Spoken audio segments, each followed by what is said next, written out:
സുന്ദരൻ, സുമുഖൻ, സുശീലൻ നായർ. ഓ, ചെറുക്കന്റെ പേര് സുശീലൻ നായർ എന്നാണല്ലേ ഫസ്റ്റ് പേര്? അതല്ല, അത് വിശേഷണം. പയ്യന്റെ പേര് ബാലകൃഷ്ണ. ആരോടും പറയില്ലെങ്കിൽ ഞാൻ രഹസ്യം പറയാം. ആ പ്രഭു സാറിന്റെ മൂക്ക് വേണ്ടി ഈ മുതലാളി ആലോചിക്കാൻ എന്നെ ഏൽപ്പിച്ചിരിക്കുക. എങ്കിൽ ഞാൻ പോട്ടെ. പോകാൻ വരട്ടെ. ആ ആലോചന ക്യാൻസർ ചെയ്. പണ്ടേ നിന്റെ സ്വഭാവം ഇങ്ങനെയാണ്. ഏതെങ്കിലും നല്ല കേസുകൾ വരുമ്പം നീ പ്രഭുവിന് തട്ടും, പിന്നെ ഞാൻ അത് മുടക്കാൻ നടക്കണം.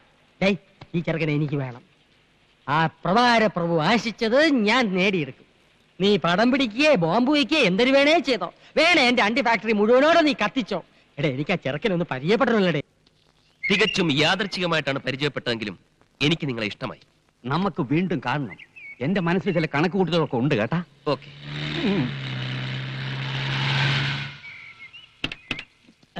അവൻ മുമ്പേ എത്തി. ഓടുന്ന പട്ടിക്ക് ഒരു മുഴം മുൻപേ.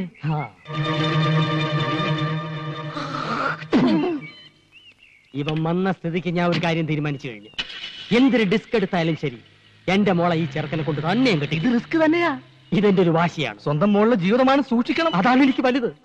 എന്നെ നീ ഒന്ന് പരിചയപ്പെടുത്തണം കേട്ടാ. ഞാൻ കുമാർ കുബേര. ഞാൻ കൃഷ്ണ, ബാലകൃഷ്ണ. ഇപ്പൊ പോയവൻ എന്തിനാണ് ഇവിടെ വന്നത്? ഇയാൾ എന്തിനാ ഇപ്പൊ ഇങ്ങോട്ട് വന്നത്? ഞാൻ പരിചയപ്പെടാൻ. അയാൾ പരിചയപ്പെട്ടിട്ട് പോയി.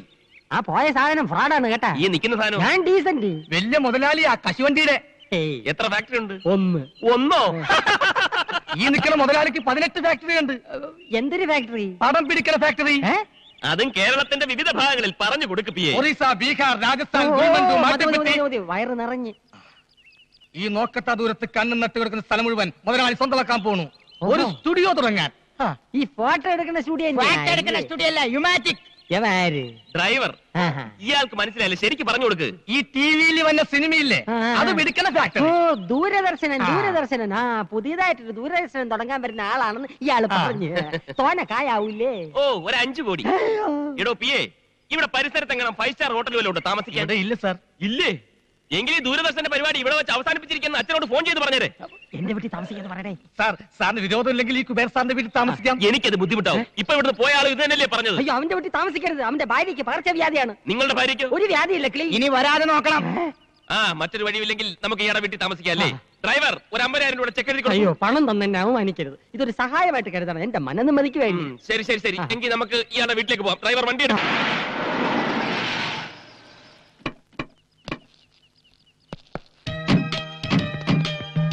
ഇതാണ് എന്റെ ഭവനം.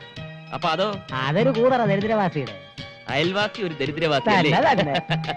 മൊത്തത്തിൽ ഒരു ചീപ്പ് ലുക്ക്. നമ്മുടെ സർവൻസിന്റെ കോട്ടേജിന്റെ അത്ര പോലും വലിപ്പമില്ല. കുറച്ച് ദിവസത്തേക്കല്ലേ അഡ്ജസ്റ്റ് ചെയ്യാം. ഡ്രൈവർ, പെട്ടി എടുക്കൂ. പെട്ടി ചെന്താമര.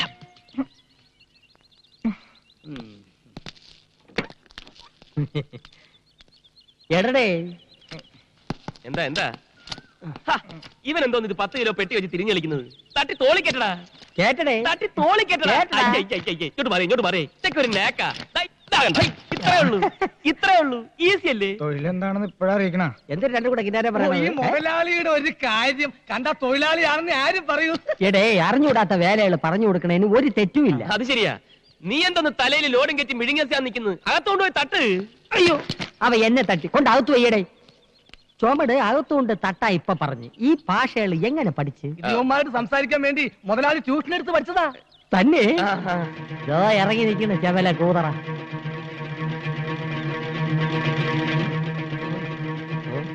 മോനെ, നീ എപ്പോഴാണ് ഇവിടെ ദൂരദർശനം തുടങ്ങാൻ പോണത്? കോടിക്കണക്കിന് കായ് ചെലവാവില്ലേ?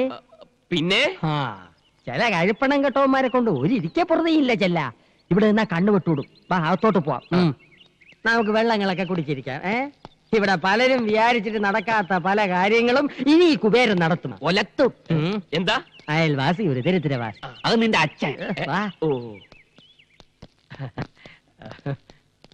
ഇത്രയും സൗകര്യങ്ങളൊക്കെ ഇവിടെ ഉള്ളൂ. ഇവിടെ താമസിക്കണേന് വിരോധമൊന്നും ഇല്ലല്ലോ. ഹലോ, മച്ചനോടാ. സാറിന സാറിന. ഹലോ. എടാ തെണ്ടി, നീ കുറച്ചു നാളായി ചെന്താമരയുടെ കാര്യം പറഞ്ഞ് എന്നെ ഭീഷണിപ്പെടുത്താൻ തുടങ്ങിയിട്ട്. നീ അധികം വെളിച്ചിലെടുത്താണ്ടല്ലോ, ആ കോട്ടും സൂട്ടൂരി ഞാൻ അങ്ങോട്ട് പോവും. പിന്നെ നിന്റെ മുമ്പിൽ ഇരിക്കണ കോന്തന്റെ മകളെ കെട്ടണ എനിക്കൊന്ന് കാണണം. हम तुम के कमरे में बंद हो. राजा का रानी से प्यार हो गया. അവന്റെ ഒടുക്കത്തിൽ ഹിന്ദി പാട്ട്. ഫോൺ വെക്കട മൈച്ചാനെ. अच्छा अच्छा, മനീഷ കൊഴിയാള സാപ്പക്കണോ? ആ ഓഫി നമ്മുടെ സീരിയലിൽ ആദ്യത്തെ എപ്പിഡോസിൽ മനീഷ കൊഴിയാളക്ക് ഡേറ്റ് ഇല്ല. നമുക്ക് ജൂഹി ചൗളയെ ബുക്ക് ചെയ്യാം സർ. അയ്യേ ചാള വേണ്ട അയ്യം, നമുക്ക് നെമ്മി വാങ്ങിക്കാം നെമ്മി. അച്ഛാ അല്ല അച്ഛന്റെ കാര്യം കേട്ടപ്പോഴാണ് ഒരു കാര്യം നിരൂപിച്ചത്. ബാലകൃഷ്ണന്റെ അച്ഛന്റെ പേരെന്തര്? മാട്ടുപ്പെട്ടി മഹാദേവൻ.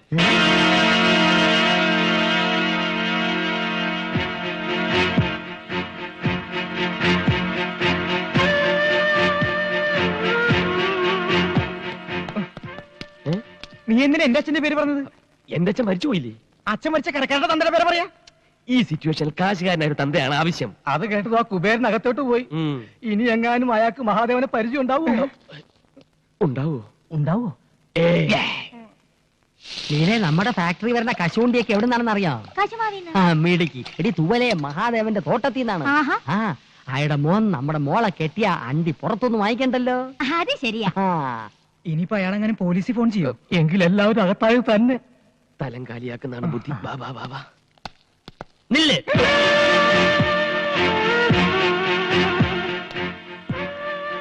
ഇനി വാടി.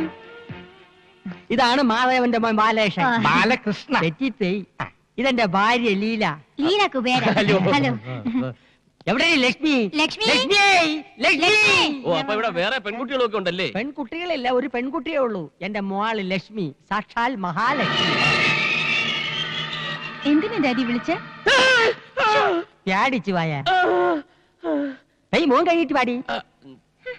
മാടപ്രാവിനെ പോലെ കുണുങ്ങി പോണത് കണ്ടാടിയേ. പകർച്ചവ്യാധിയാണോ? അയ്യോ അല്ല, മുഖത്തിനൊരു പോർവരവ് കിട്ടാൻ വേണ്ടി പെരട്ടണ കുഴമ്പ്. എന്തിനാ എന്റെ പേര്? അതിപ്പോ നിനക്ക് പറഞ്ഞൂടെ? പിന്നെ എന്തൊരു പുല്ലിന് നീ സൗന്ദര്യക്കടയിൽ കയറി ഇറങ്ങണം? അതുപോലെ മോള് കണ്ണി കണ്ട മാസികളൊക്കെ വായിച്ച് അവൾ എന്തൊരു കണ്ടാലും എടുത്ത് മോന്തയ്ക്ക് പരട്ടും. വെള്ളരിക്കണ്ട അവള് വിടൂല്ല. വെട്ടിയെടുത്ത് കണ്ണി ഒട്ടിക്കും, കാരറ്റ് എടുത്ത് ചുരണ്ടും, റവ എടുത്ത് തലയെ തേക്കും, കുളിക്കുന്നത് പയറുപൊടി തേച്ച്, മോൻ കഴിവണത് ആട്ടും പാലില്. ഹോ ചെലവോട് ചെലവ്. എന്തൊരു കഷ്ടം. ഞാൻ ഒരു പണക്കാരനല്ലായിരുന്നു, ഇപ്പൊ പിച്ചക്കാരനായന്. എന്തിനാ അവര് പെക്കളഞ്ഞത്? എത്ര കോടി രൂപ കിട്ടിയാലും ഈ അവതാരത്തിന് എനിക്ക് വേണ്ട. അയ്യോ ഒറിജിനൽ രൂപത്തിന് യാതൊരു കുഴപ്പമില്ല.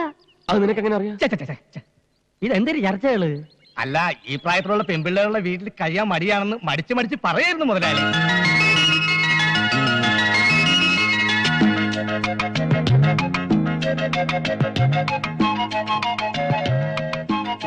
ഇതേതാ ഈ കുട്ടി? എന്റെ മോള്. എനിക്കിഷ്ടമായി. ഈ വീടും പരിസരവും ഒക്കെ പരിചയപ്പെട്ടില്ല. സോറി. ഞാൻ ബാലകൃഷ്ണൻ. തിരക്കിൽ നിന്നും തിരക്കിലേക്ക് തിരക്കിട്ട് കുതിക്കുന്ന ഒരു ബിസിനസ്സുകാരൻ. മഹാഭാരതം കാണാറുണ്ടോ? ആ ബുക്ക് കൂടെ വാങ്ങിച്ചു വെച്ചിട്ടുണ്ട്. 300 രൂപയായി. അതല്ല, ടിവിയില്. ഇതൊക്കെ ടിവിയിലും വന്ന കണ്ടിട്ടുണ്ടോ? ഉണ്ട്. രാമായണം. ഉണ്ട്. ഇത് രണ്ടും നിർമ്മിച്ച ഞാനാ.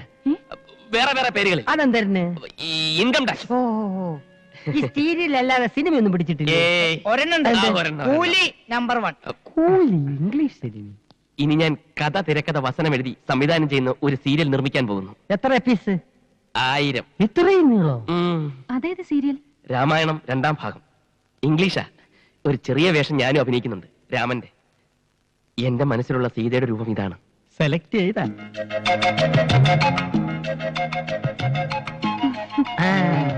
ഇപ്പൊ ഏതാണ്ട് കൊത്ത ലക്ഷണമുണ്ട്. എന്തൊരുത്ത്? അല്ല, സീത നായിക ജൂഹിച്ചവൾക്ക് പകരം. മുതലാളി ഞാനിപ്പോ പോട്ടെ. താനോടെ പോന്നു? അച്ഛന്റെ അടുത്തേക്ക്. ഇവിടെയുള്ള എല്ലാ കാര്യങ്ങളും അച്ഛനെ പറഞ്ഞ് മനസ്സിലാക്കണം. വലിയ വിഷമക്കാരനാ. ഇവിടെ എല്ലാ കാര്യങ്ങളും ഭംഗിയായി നടന്നു കഴിയുമ്പോ ഞാനിങ്ങെത്താ പോലെ. താൻ പോയാൽ ശരിയാവില്ല. യവൻ പോണെങ്കിൽ പോട്ടെ. മോന്റെ എല്ലാ കാര്യങ്ങളും നോക്കി ഞാൻ ഇല്ല ഇവിടെ. മേളിലാണ് മുറി, അങ്ങോട്ട് ചെല്ല്. പോ. നീ എങ്ങോട്ട് വെച്ച് വിടുന്നത്? ഡ്രൈവർക്ക് പുറത്ത് ഷെഡിൽ താമസിക്കാം. വാ പോ. നീ അങ്ങോട്ട് ചെല്ല്. പോടേ. ചെല്ല്.